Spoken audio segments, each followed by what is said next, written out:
Bismillahirrahmanirrahim. Ya Rabbi bil Mustafa balligh maqasidana waghfir lana ma madha ya wasi'al karami.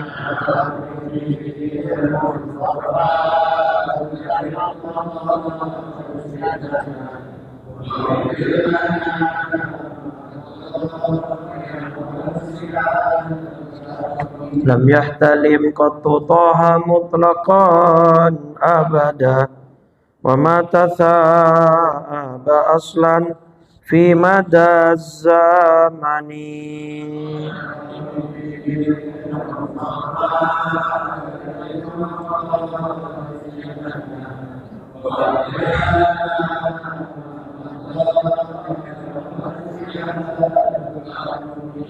Minhu dawabu falam tahrab wa ma waqa'at dhubabatun abadan fi jismihi al-hasani.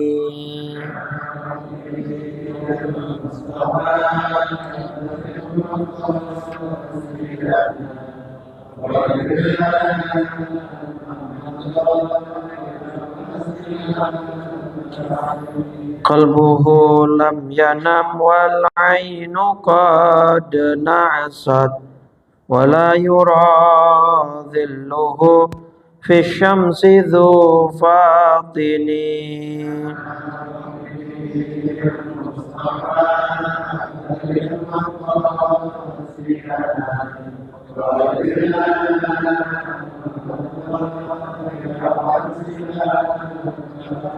Allahumma salli wa sallim wa barik alaihi wa ala alihi. Fatihah ila ruhi Rasulillah Sayyidina Muhammad ibn Abdullah wa ala alihi wa sahbihi wa mawala wa jami'i awliya'illah wa asfiyallah khususan sadatina Abi Bakri wa Umar wa Uthman wa Ali wa an baqiyati sahabati wa tabi'in wa tabi'it tabi'in wa man tabi'ahum bi ihsanin ila yaumiddin wa alaina ma'ahum wa fihim bi rahmatika ya arhamar rahimin. Thumma ila ruhi al-muhajir al-Ahmad bin Isa wal ustadz al-azam al-faqih al-muqaddam Muhammad ibn Ali Ba'alawi Syekh Abdul Rahman bin Muhammadin Saqaf auladihi al-jami' wa ikhwanil jami'. Thumma ila ruhi sahib ar-ratib qutbil irsyad wa ghawthil ibad wal bilad al-habib Abdullah bin Alawi al-Haddad usulihim wa furu'ihim. Thumma ila ruhi muallif hadzal kitab Syekh Yahya bin Sharaf An-Nawawi. Thumma ila ruhi Syekh Walidi Al-Hajj Ahmad Mustalih Badawi Hanafi. Thumma ila ruhi Syekh Ahmad Marzuqi bin Mirsa. Thumma ila ruhi Baba Sakinah binti Sayyid Ali Baharun. Thumma ila ruhi min ulama wa ahli kampung Glender. Thumma ila ruhi jamaah Majlis Nurul Amal Masjid Nurul Amal wa Muslim wa furu'i man Allah al-Karim taghashana taghashahum birrahmah wal maghfirah wa yu'idu alaina min barakatihim wa ulumihim wa nafahatin fid din wa dunya wal akhirah wa ala niyatil futuh wal munuh wal rusukh wa taubatin nasuh wa salahil jasadi wal ruh wa ila hadratin nabi al-Fatihah. A'udzu billahi minasy syaithanir rajim. Bismillahirrahmanirrahim. Alhamdulillahi rabbil alamin. Ar-Rahmanir Rahim. Maliki yaumiddin. Iyyaka na'budu wa iyyaka nasta'in. Ihdinas siratal mustaqim. Siratal ladzina an'amta 'alaihim ghairil maghdubi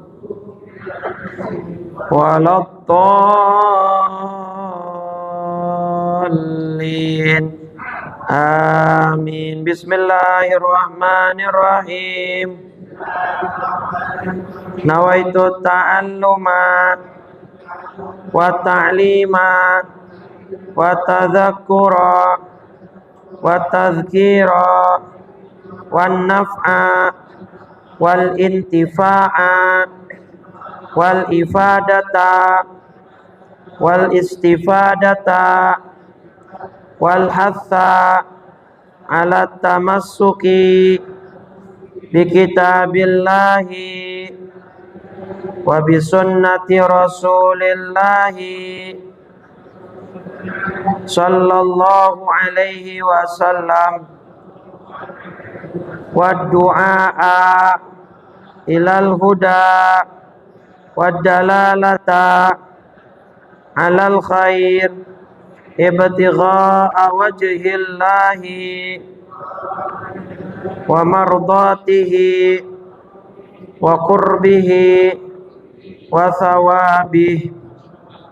Bismillahirrahmanirrahim. Assalamualaikum warahmatullahi wabarakatuh. Alhamdulillah wassalatu wassalamu ala Rasulillah Sayyidina Muhammad ibn Abdillah wa ala alihi wa sahbihi wa mawalah wa la hawla wa la quwwata illa billah. Subhanaka la ilma lana illa ma 'allamtana innaka antal alimul. Rabbi shrah li sadri wa yassir li amri wahlul 'uqdatam min lisani yafqahu qawli wasaddid lisani wahdi qalbi bihaqqi sayyidina Muhammadin sallallahu alaihi wasallam. Amma ba'du. Faya ayyuhal hadirun wal hadirat, seluruh pengurus DKM Masjid Jami' Nurul Amal, Bapak Ibu jamaah salat maghrib rahimakumullah. Alhamdulillah, malam ini Allah berikan kita limpahan nikmat dan anugerah. Kita dapat menjalankan kewajiban-kewajiban kita. Mudah-mudahan semuanya diterima oleh Allah Subhanahu wa taala sebagai amal saleh dan dilipat gandakan pahalanya sehingga kita mendapatkan rahmat dan keberkahan darinya. Amin ya rabbal.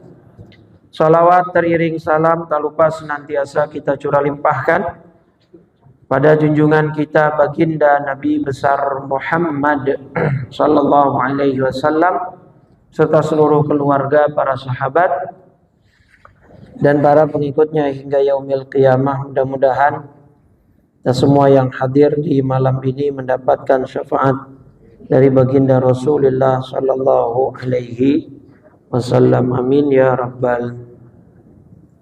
Malam ini Riyadhus Shalihin ya, hadis ke-8.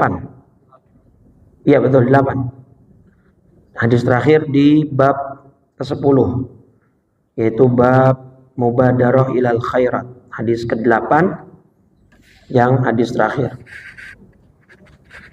Betul ya?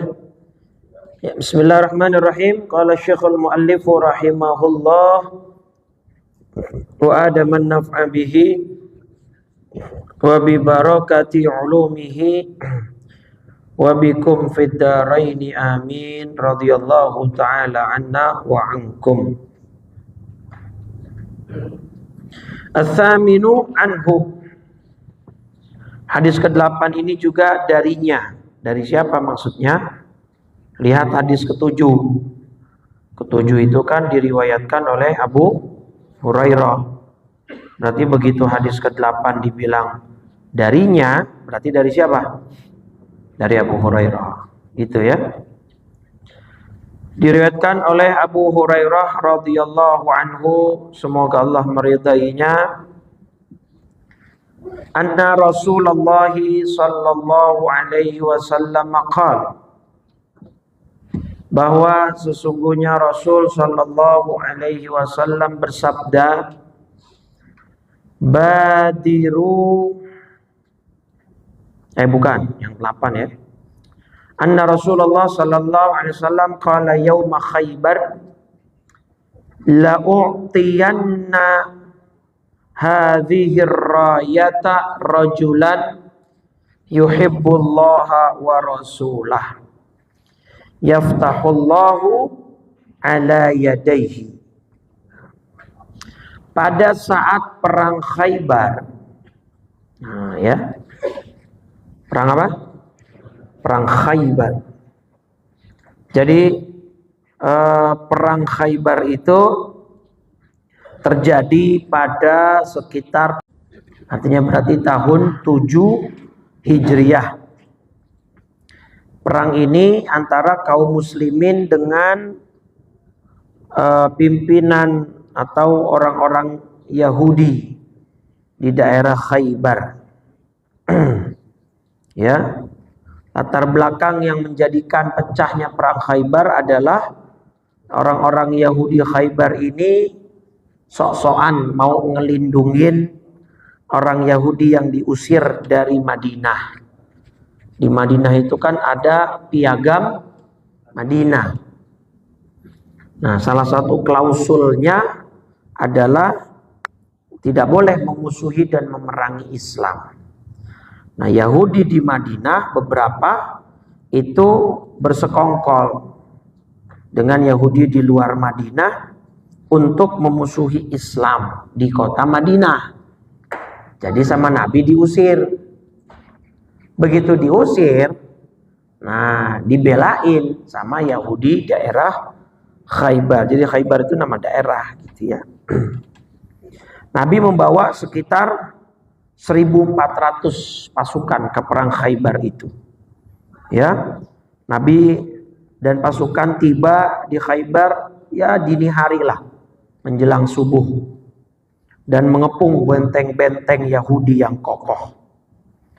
Benteng-benteng itu ada namanya Naim, Sa'ab, dan Qomus. Nah, peran kunci dalam perang Khaybar itu hadis ini. Siapa yang membawa kemenangan gitu kira-kira? Nah, di sini Nabi ngomong. Ya, jadi perang Khaybar saat terjadi pada tahun ke-7 setelah hijrah atau 7 Hijriah. Nabi bilang saat perang Khaybar, saya akan memberikan panji bendera ini. Biasa ya, kalau zaman dulu itu perang selalu bawa apa? Bukan buat gagah-gagahan. Poin utamanya bukan itu. Tapi poin utamanya buat tanda. Ketika perang sedang berkecamuk kan kita nggak tahu mana musuh mana. Nah, selain juga ada beberapa tanda atau bendera ini yang menjadi titik bahwa di situ ada Nabi. Jadi Nabi yang bawa nih. Jadi nanti pasukan dan para sahabat bisa fokus untuk jagain Nabi. Terus Nabi ngomong pas perang Khaybar, ini panji bendera ini saya akan memberikannya kepada seorang laki-laki. Yang mana laki-laki ini yuhibbullaha wa rasulah. Dia mencintai Allah dan Rasulnya. Itu hebatnya Nabi. Nabi sudah tahu ya bahwa yang akan membawa kemenangan dalam perang Khaybar saat kaum muslimin melawan Yahudi ini adalah pria yang akan Nabi berikan bendera kepadanya. Qala Umar radhiyallahu anhu, Sayyidina Umar berkata, "Ma ahbabtul imarata illa yawma idzin fasawartu laha raja'an an ud'a laha." Sayyidina Umar ngomong, saya nggak pernah ngidam jadi pemimpin. Saya dari tampung kursi kepemimpinan atau kekuasaan. Secara pribadi saya nggak pernah mau jadi pemimpin. Itu Sayyidina Umar tuh. Karena tahu tanggung jawabnya susah, berat. Jadi saya nggak pernah mau, saya selalu menghindar kalau disuruh jadi pemimpin. Itu Sayyidina Umar. Kalau zaman sekarang kan rebutan. Iya nggak? Rebutan nggak zaman sekarang? Rebutan sampai rela keluar duit banyak. Iya kan? Makanya begitu habis kontestasi selesai pada itu pada kepikiran lah begitu ya. Kesian gitu, udah kagak jadi, duitnya habis, iya kan? Ada yang udah kagak jadi, duit habis, karir hancur, rumah tangga berantakan. Ya enggak? Dituduh selingkuh, begini dan begitu, ya, kesian. Dah. Nah, jadi kata Sayyidina Umar, saya nggak pernah memimpikan sebuah kursi kepemimpinan, nggak pernah.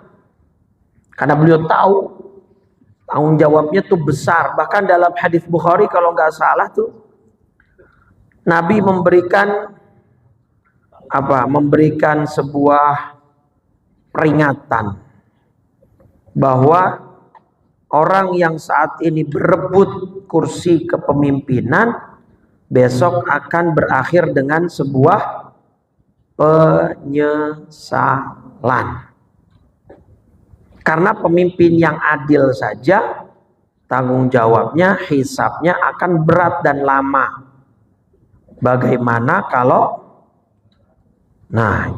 nih dalam hadis Bukhari nomor 7148. Nih lihat judulnya. Babu ma yukrahu minal hirsi alal imarah. Bab ini menjelaskan makruh kalau orang itu terlalu ambisius, terlalu ngebet pengen menjadi pemimpin. Makanya di sini imarah, itu kan ma'ahbabtul imarah. Saya tuh nggak suka jadi pemimpin, kata Umar bin Khattab. Nah di sini memang ada babnya, dimakruhkan kalau orang itu terlalu ambisi dengan kepemimpinan. Hadisnya dari Nabi, innakum satahrisuna 'alal imarah. Kalian pada suatu masa akan berebut, akan saling berebut untuk mendapatkan kursi kepemimpinan, tapi wasatakunu nadamatan yaumal qiyamah. Tapi yang kalian rebutkan itu besok akan menjadi sebuah penyesalan. Ya. Tapi bukan berarti semua pemimpin bakal masuk neraka. Enggak, beda loh ya. Menyesal dengan langsung masuk neraka beda. Nabi ngomongnya masuk neraka apa menyesal? Belum tentu masuk neraka gitu loh Bapak Ibu, paham nggak? Artinya ketika pemimpin adil besok terus di akhirat dihisab, walaupun dia adil, walaupun dia bertanggung jawab amanah, tetap nyesal gitu loh. Ya karena tadi hisabnya lama, berat gitu. Lah yang adil, yang amanah aja nyesel, apalagi itu. Wallahu a'lam bishawab. Makanya Sayyidina Umar bilang, kagak, saya mah kagak demen jadi pemimpin. Tapi kecuali hari itu, hari di mana saat perang Khaybar, Nabi mengumumkan akan menyerahkan kepemimpinan perang Khaybar dan menyerahkan panji bendera ini sebagai simbol kepemimpinan kepada salah satu orang, yang di tangan orang itulah Allah akan memberikan kemenangan dalam perang Khaybar. Nah, Sayyidina Umar di situ semangat, Pak. Fatasawartulaha, ya, saya ini melompat. Sawartulaha itu maksudnya kayak nyari caper kalau bahasa kita. Supaya kelihatan nama Nabi. Kan pasukan 1.400 nih banyak. Yang Nabi kasih cuma satu orang. Takutnya Sayyidina Umar gak kelihatan, Sayyidina Umar begini-begini gitu. Biar apa? Saking kepengennya jadi pemimpin dalam seumur hidup, yang Sayyidina Umar kepengenin cuma pas itu doang. Saya pengen betul nih menjadi pemimpin perang di saat perang Khaybar dan membawa panji bendera ini. Roja'an an ud'alaha, saya berharap sayalah yang akan dipanggil untuk menerima bendera tersebut. Tiba-tiba fada'a Rasulullah sallallahu alaihi wasallam Ali bin Abi Thalib. Yang dipanggil Ali bin Abi Thalib. Padahal Sayyidina Umar udah. Itulah definisi ya, rezeki nggak akan ketukar. Sesuatu yang memang bukan untuk kita tidak akan menjadi untuk kita. Sesuatu yang memang untuk kita, mau seluruh dunia yang menghalangi, kalau memang sudah takdirnya kata Allah untuk kita, bakal untuk kita. Jadi santai aja, slow. Betul nggak Bapak Ibu? Nah, jadi nggak usah terlalu ambisius, nggak usah terlalu tergopo-gopo, biasa aja. Fa'atahu iyyaha, maka lantas Nabi memberikan apa namanya? Bendera itu kepada Ali bin Abi Thalib radhiyallahu anhu wa ardhah wa karramallahu wajhah. Berarti Nabi melihat di diri Sayyidina Ali lah mendapat keluar aura ya, kepemimpinan yang kuat, kecerdasan yang hebat. Sampai Nabi bilang yang memegang bendera ini besok akan membawa kemenangan. Berarti Sayyidina Ali akan membawa apa? Kemenangan. Oh, dan saat itu Sayyidina Ali masih muda ya. Dan Nabi setelah sesaat memberikan bendera itu kepada Sayyidina Ali, imshi wala taltafit hatta yaftahullahu alaik. Berjalanlah wahai Ali, dan janganlah kamu tolah-toleh kanan kiri apalagi ke belakang, hatta yaftahallahu alaik, sampai Allah memberikan kemenangan di dalam perang Khaybar ini atas kamu. Jadi artinya Nabi begitu udah ngasih, nih lanjutkan jalan, jangan tolah-toleh ke belakang, jangan ke samping kanan kiri ya, karena ketika perang sudah berkecamuk, maka kalau kita lari dari peperangan itu hukumnya dosa besar Bapak Ibu ya. Lari dari apa?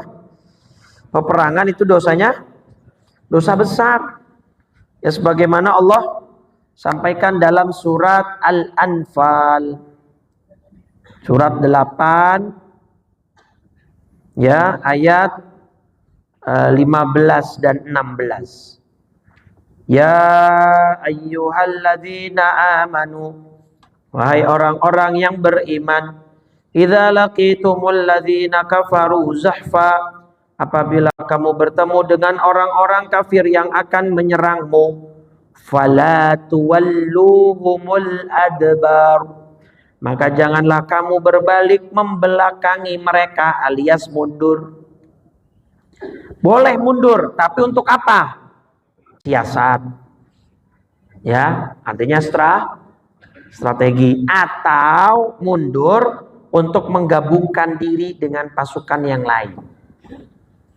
Kalau mundurnya dengan dua hal itu niatnya siasat ya, karena strategi perang, dan karena di belakang ada backup pasukan, dia pengen gabung, maka itu nggak ada masalah.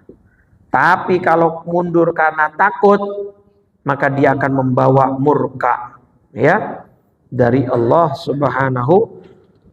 Jadi perang, lari dalam peperangan itu hukumnya dosa besar, bukan dosa kecil ya. Maka Nabi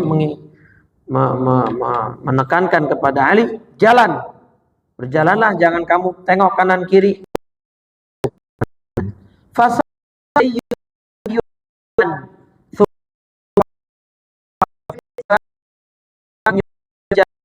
Sayyidina Ali jalan, tapi beliau fasaroha, tapi baru jalan terus dan memakan, nggak ragu. Dan Sayyidina Ali nggak perlu diragukan lagi. Kata Sayyidina Ali berteriak, ya Rasulullah, ma'ala madza uqatilun nas. Ya Rasul, atas dasar apa saya harus memerangi manusia-manusia? Dasar apa saya harus memerangi mereka? Nabi jawab, qatilhum, perangi mereka sampai mereka mau mengucap dua kalimat syahadat. Udah, jelas tuh. Jadi tadi Sayyidina Ali cuma ngastiin ini perangnya sampai habis total apa gimana? Ya, ternyata sama Nabi ya sudah sampai mereka mau bersyahadat. Kalau di antara mereka mau bersyahadat ya tidak usah diperangi lagi. Ya, jangan dibunuh artinya. Fa idza fa'alu dzalik, apabila mereka mau melakukan yang demikian artinya bersyahadat, faqad mana'u minka dima'ahum, maka mereka telah menjaga diri mereka dari kamu atas darah-darah mereka, wa amwalahum, harta mereka, illa bihaqqiha, kecuali dengan haknya, artinya dengan sesuatu yang syahadat, sudah darah mereka haram. Orang Islam kan gitu kan, nggak boleh dibunuh, nggak boleh diambil hartanya, bahkan tidak boleh dikoyak, diganggu kehormatannya. Makanya kita nggak boleh ghibah. Itu dosa semua tuh. Kalau kita lakukan ghibah, mencuri harta, bunuh, illa bihaqqiha, kecuali dengan nyawa. Itu dalam hadis Bukhari Muslim kan cuma 3 hal, 3 sebab ya darah muslim halal. Dengan cara apa? 1 kata Nabi apa? As-sayyibuz zani, yaitu para pezina muhson. Artinya orang yang sudah nikah tapi dia zina. Dalam Islam hukumannya apa? Dirajam sampai mati. Berarti halal darah. Tentu ada putusan hakim. Yang kedua apa? Qatilun nafsi, ya, artinya orang yang melakukan pembunuhan sengaja. Ya, maka ini hukum qisasnya nanti. An-nafsu bin nafsi, artinya nyawa dibalas dengan nyawa. Berarti hukum qisas, berarti dia boleh dibunuh. Yang ketiga apa? Ya, orang yang murtad. Nah ini nih, selebihnya Islam, orang muslim nggak boleh diganggu, nggak boleh, kecuali 3 kasus ini. Orang zina yang muhson, artinya muhson itu sudah nikah tapi dia zina, pelaku pembunuhan yang disengaja, dan para hakim.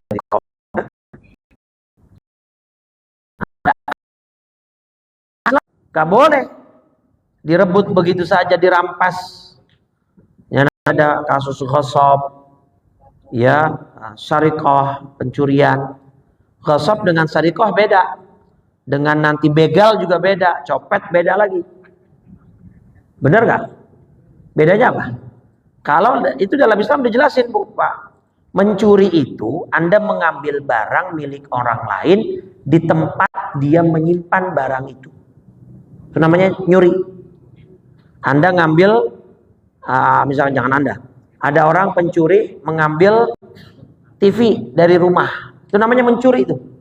Karena memang dia mengambil dari tempat penyimpanannya. Tapi ketika Anda lagi jalan di jalanan sambil megang HP, HP-nya diambil. Itu bukan mencuri. Nah, itu namanya qati'ut thariq. Begal. Iya, beda lagi. Ghasab, apa ghasab? Anda nggak ngambil barangnya, cuma pakai manfaatnya. Termasuk ghasab apa? Anda pakai sendal orang yang nggak tahu punya siapa, aja buat wudu. Nggak taunya sendal orang, bukan sendal punya masjid. Itu namanya ghasab. Dosa juga.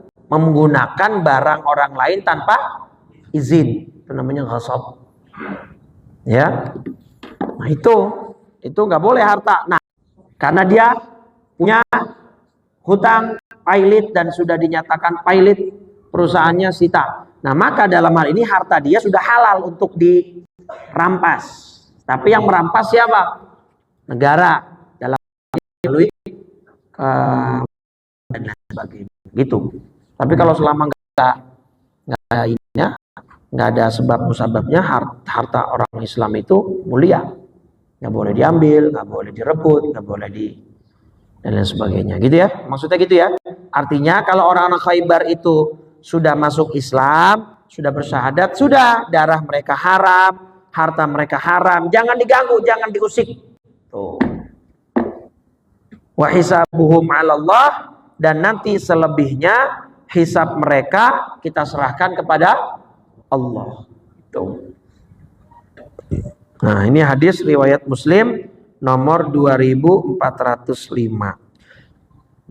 Jadi dari hadis ini kita bisa mengambil kesimpulan, Sayyidina Ali anak muda yang pemberani, ya, yang tidak membantah ketika sudah diperintah oleh Nabi.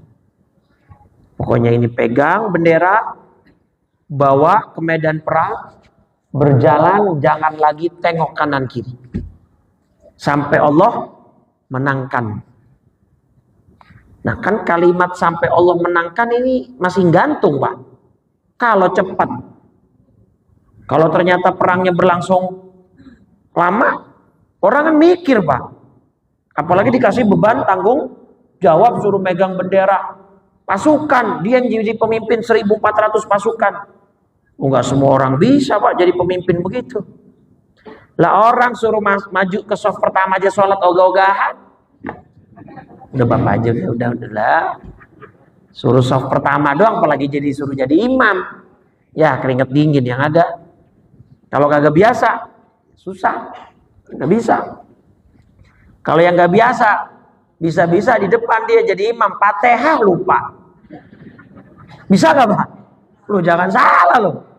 Kalau udah grogi, kalau udah keringet dingin, wah, Fatihah aja bisa lupa. Gitu.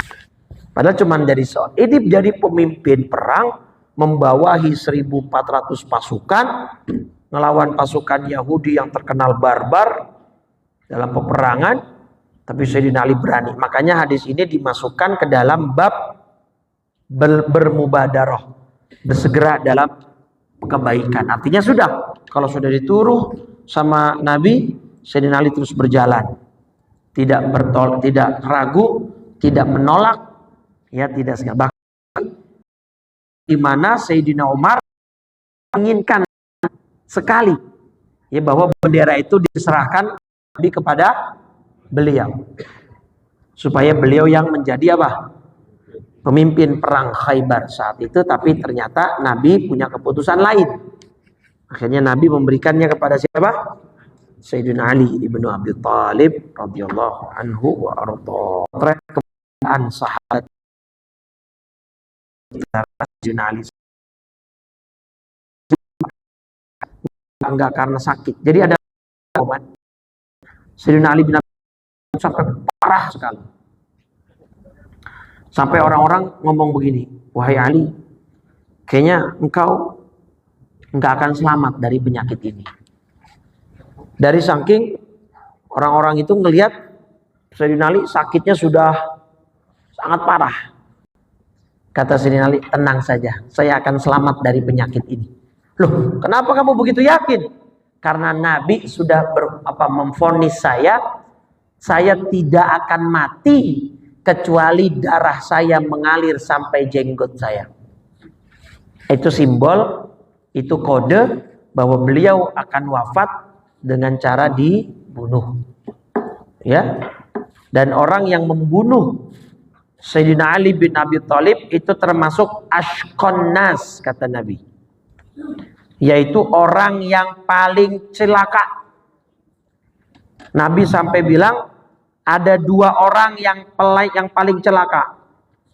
Ya, ini hadis riwayat Imam Ibnu Abi Hatim. Kata Nabi, ala uhadditsuka bi ashqan nas? Maukah kalian kuberitahu tentang manusia yang paling celaka? Ya bala. Ya, kata Sayyidina Ali. Ini Nabi ngomong ke Sayyidina Ali. Ali, tahu gak siapa orang yang paling celaka? Mau gak kamu tahu? Mau ya Rasul. Siapa? Ada dua orang.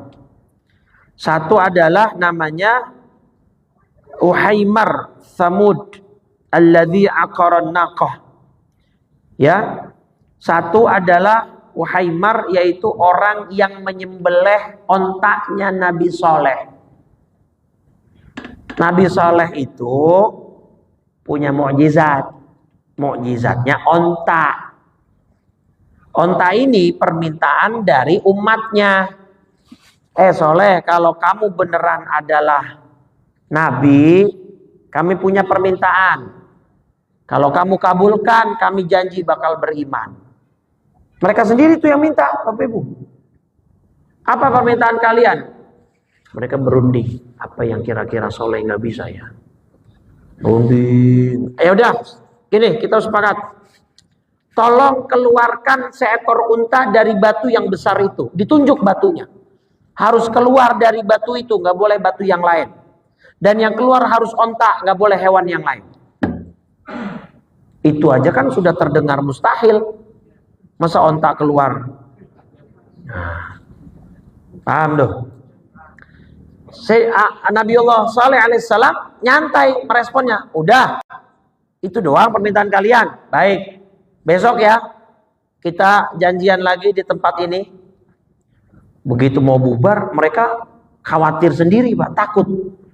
Ini mukanya si Soleh kayak kagak ada takut-takutnya ini.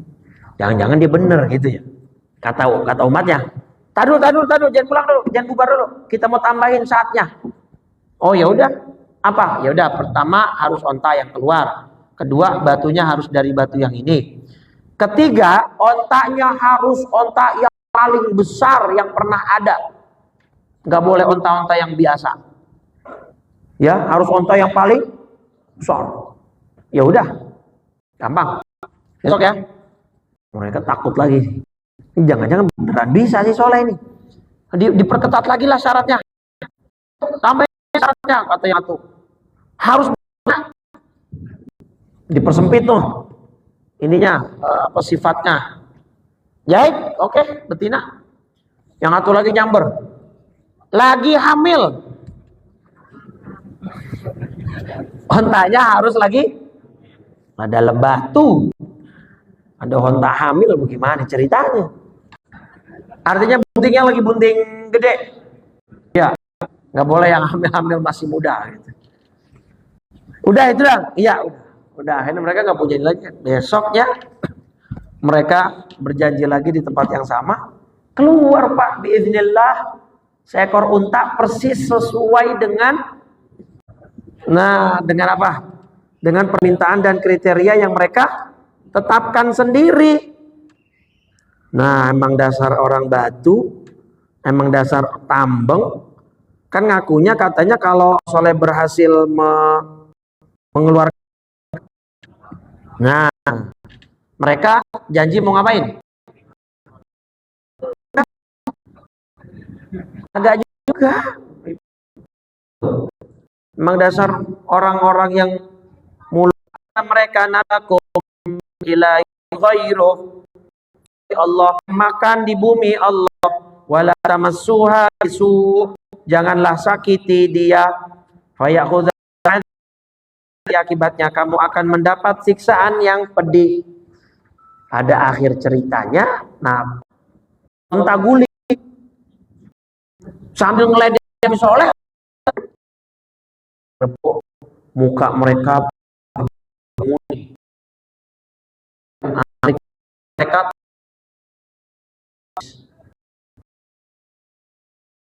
kita kan dan onta snack aja gitu, nggak ada daging onta, nggak ada. Alhamdulillah udah itu. Nah, kemisnya besoknya sore mereka wajahnya menguning, Pak. Begitu hari Jumatnya wajah mereka memerah ya kayak orang keracunan dah gitu, kayak keracunan makanan. Sabtunya wajah mereka geseng hitam, Pak. Nah, hari Ahadnya mereka dapat azab dari Allah Subhanahu wa taala di musuh. Tuh, gara-gara sembah oleh ontanya Nabi. Nah, manusia yang paling celaka yang kedua, walladzi yadribuka ya Ali, yaitu yang nanti akan memenggal kepalamu dan membunuhmu wahai Ali. Ya hatta tabtalla minhu hadhihi. Terus Nabi bilang nih, sampai nanti nih jenggot kamu. Jadi Nabi sambil megangin jenggotnya Sayyidina Ali. Nih, sampai jenggot kamu nih besok akan berlumuran darah. Udah diprediksi sama Nabi. Makanya ketika Sayyidina Ali tadi sakit dengan sakit yang cukup parah, sampai orang-orang mengira Sayyidina Ali bakal wafat. Sayyidina Ali dengan tenang bilang, enggak, saya tidak akan mati dengan penyakit ini. Loh, kok kenapa kok kamu bisa seyakin itu? Karena Nabi sudah bilang sendiri ke saya hanya akan mati ketika darah membasahi jenggot saya. Artinya nanti matinya dengan cari, itu dia.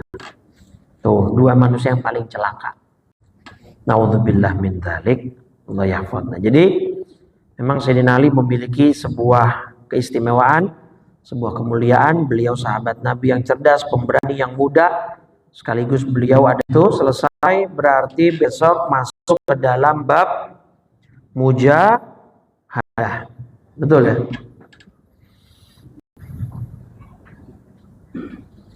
Baca dulu deh ayat-ayatnya, ntar besok tinggal hadis. Isya juga banyak. 5 menit lagi. 5 menit atau 9 menit itu. Allah Ta'ala fi anadinahum sana Allah al-muhsinin. Tapi ini saya mau jelasin ayat ini panjang. Ntar aja dah. Ntar aja di tahun depan. Ya giliran ini tahun depan ini. Giliran ini besok kan giliran itu. Dah, wallahu a'lam bishawab. Nah, ini ada pengumuman dari pengurus tentang apa ini? Pengajian ya. Presentasi. Rahasia kemudahan Ketua Pelaksana LPIQ Nasional di Masjid Nurul Amal ya, di jam Islam Maghrib ya, Senin 29 Desember. Kita jawab, mudah-mudahan bisa hadir ya. Berarti di masjid ya, di bawah apa di atas? Di atas ini. Baik, dibuka. Assalamualaikum. Yang masih punya hutang puasa Ramadan kemarin sudah pada bayar, jangan tunda-tunda lagi. Ini udah 2 bulan kurang.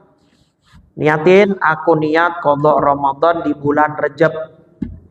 Insyaallah hutangnya lunas, mengisi Rajab dengan puasanya, artinya keutamaan puasa di bulan Rajabnya juga dapat, gitu ya. Jadi aku niat puasa qadha Ramadan di bulan Rajab. Ya, jangan ditunda-tunda lagi udah. Apalagi yang utangnya masih full seminggu. Ya, jadi harus dibayar dari sekarang. Jangan dianggap remeh. Dan mudah-mudahan kita panjang umur, sehat walafiat. Baik, bismillahirrahmanirrahim.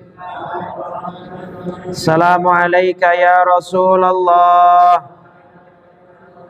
Assalamualaikum ya Aba Fatimah. Assalamualaikum ya Jaddal Hasan. Assalamualaikum ya Jaddal Husain. Assalamualaikum ya Jadda Zainab. Assalamualaikum ya Sayyidah Fatimah binta Rasulillah. Assalamualaikum ya Ummal Hasan. Assalamualaikum ya Ummal Husain. Assalamualaikum ya Umma Zainab. Assalamualaikum ya Ummal Mu'minin. Ya Sayyidah Khadijah binta Khuwailid. Assalamualaikum ya Umma Fatimah. Assalamualaikum ya Umma Rasulillah. Ya Sayyidah Aminah binta Wahbin. Assalamualaikum ya Amirul Mu'minin. Ya Ali bin Abi Thalib. Assalamualaikum ya Abul Hasan. Assalamualaikum ya Abul Husain. Assalamualaikum ya Aba Zainab. Assalamualaikum ya ummata Muhammad. في مشارق الأرض ومغاربها الأحياء منكم والأموات ورحمة الله وبركاته أفضل الذكر فاعلم أنه لا إله إلا الله لا إله إلا لا ilaha illallah Muhammadur Rasulullah sallallahu alaihi wasallam kalimatu haqqin 'alaiha nahya wa 'alaiha namut wa biha nub'atsu insyaallah taala minal aminin. Alhamdulillah rabbil alamin hamdan na'imin hamdan syakirin hamdan yuafi ni'amahu wa yukafi mazidah. Ya Rabbana lakal hamdu wa lakal mulku wa lakal syukru kama yanbaghi li jalali wajhikal karim wa li 'azimi sultanik. Allahumma salli ala sayyidina Muhammadin wa ala alihi washabihi ajma'in salatan taghfiru biha adh-dhunub wa tasturu biha al-'uyub wa tanfariju biha al-kurub wa tantaliqu biha al-'usub wa talinu biha as-su'ub wa ala alihi wa sahbihi wa man ilaihi mansub. Allahumma a'inna ala dzikrika wa syukrika wa husni ibadatik ya man la yashghaluhu sam'un an sama' wa ya man la tughlituhu kathratul masail wa ya man la yatabarramu bi ilhahi ibadihil mulihina alaih adhiqna barda rahmatika wa karama istijabatik. Allahumma ati nufusana taqwaha wa zakkiha anta khairu man zakkaha anta waliyuha wa maulaha bi rahmatika ya arhamar rahimin ya muqallibal qulub tsabbit qulubana wa quluba auladina wa banatina ala dinika wa ta'atik ya muhawwilal hawli wal ahwal hawwil ahwalana ila ahsanil hal. Allahumma barik lana fi Rajab wa Sya'ban wa ballighna Ramadan. Allahumma barik lana fi Rajab wa Sya'ban wa ballighna Ramadan. Allahumma barik lana fi Rajab wa Sya'ban wa ballighna Ramadan fi sihhatin wa khairin wa lutfin wa afiyatin wa ta'ah innaka ala kulli syai'in qadir. Allahumma ansur ikhwanana al-muslimina fi Aceh wa Sumatra. Allahumma ansurhum nasran aziza. Allahumma tsabbit imanahum wa aqdamahum. Allahumma afrigh alaihim sabra wa tawaffana wa iyyahum muslimina mu'minina birahmatika ya arhamar rahimin. Allahumma ahlik wal'an kulla man zalama sya'bal indonesiyin innaka ala kulli syai'in qadir. Rabbana atina fid dunya hasanah fil akhirati hasanah wa qina adzabannar.